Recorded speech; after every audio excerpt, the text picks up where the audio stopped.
জুলাই আন্দোলনের সময় রাষ্ট্রীয় নিরাপত্তা বাহিনী ও রাজনৈতিক নেতৃত্বের ঘনিষ্ঠ সমন্বয়ে পরিচালিত দমন পীড়নের ব্যাপারে জাতিসংঘ মানবাধিকার পরিষদ হাই কমিশনের তদন্ত প্রতিবেদনে যে বিস্তৃত বর্ণনা উঠে এসেছিল, আন্তর্জাতিক অপরাধ ট্রাইব্যুনালের সাম্প্রতিক রায় সেই অভিযোগগুলোকে আবারও সামনে নিয়ে এসেছে। তবে রায় ঘোষণার পর জাতিসংঘের মানবাধিকার হাই কমিশনারের মুখপাত্র রাভিনা শামদাসানি আন্তর্জাতিক মানদণ্ড অনুযায়ী স্বচ্ছ বিচার নিশ্চিত করার আহ্বান জানিয়ে বলেন, অভিযুক্ত অনুপস্থিত থাকায় প্রক্রিয়াগত প্রশ্ন রয়ে গেছে। মানবাধিকার বিষয়ক হাই কমিশনারের মতে সত্য উদ্ঘাটন ও সংস্কারের মাধ্যমে বাংলাদেশকে ন্যায় বিচারের পথে এগোতে হবে। জাতিসংঘের দাবি, আন্দোলন শুরুর পর নিরাপত্তা বাহিনী, গোয়েন্দা সংস্থা ও ক্ষমতাসীন দলের সহিংস উপাদানগুলোর মধ্যে পরিকল্পিত সমন্বয় ছিল, যার নেতৃত্বে ছিলেন তৎকালীন প্রধানমন্ত্রী শেখ হাসিনা। ওই সময় নির্দেশনা ও অপারেশনাল সিদ্ধান্তগুলো সহিংসতার মাত্রা আরও বাড়িয়ে দেয়।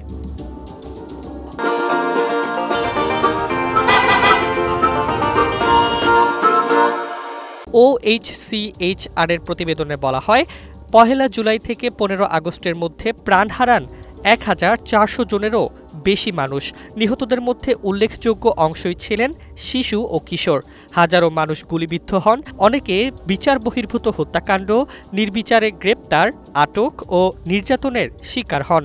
প্রত্যক্ষদর্শী, ভুক্তভোগী এবং বিশ্লেষিত ভিডিও প্রমাণের ভিত্তিতে জাতিসংঘ নিশ্চিত করে যে সশস্ত্র আওয়ামী লীগ সমর্থকরা নিরাপত্তা বাহিনীর সঙ্গে যৌথভাবে বা সমন্বয়ে বিভিন্ন স্থানে দমন অভিযানে অংশ নেয় এবং আন্দোলনকারীদের লক্ষ্য করে পরিকল্পিত হামলা চালায়। প্রতিবেদন অনুযায়ী গোয়েন্দা সংস্থাগুলো বিক্ষোভ দমনে সরাসরি ভূমিকা রাখে, যার মধ্যে ছিল নির্বিচারে আটক, নির্যাতন, তথ্য আদায়, হাসপাতালের চিকিৎসা বাধাগ্রস্ত করা এবং গণমাধ্যমকে ভয়ভীতি দেখানো। নিরাপত্তা বাহিনীর বৈঠকের তথ্য উদ্ধৃত করে জাতিসংঘ জানায়, আন্দোলন দমনে প্রাণঘাতী শক্তি প্রয়োগের নির্দেশ উচ্চ পর্যায়ের রাজনৈতিক নেতৃত্ব থেকেই এসেছিল। গতকাল আন্তর্জাতিক আদালতে রায় ঘোষণার পর থেকে এখন সবার নজর একদিকে, কবে সরাসরি বিচারের সম্মুখীন করা হবে শেখ হাসিনাকে আর কবে বাস্তবায়িত হবে কাঙ্ক্ষিত এই রায়।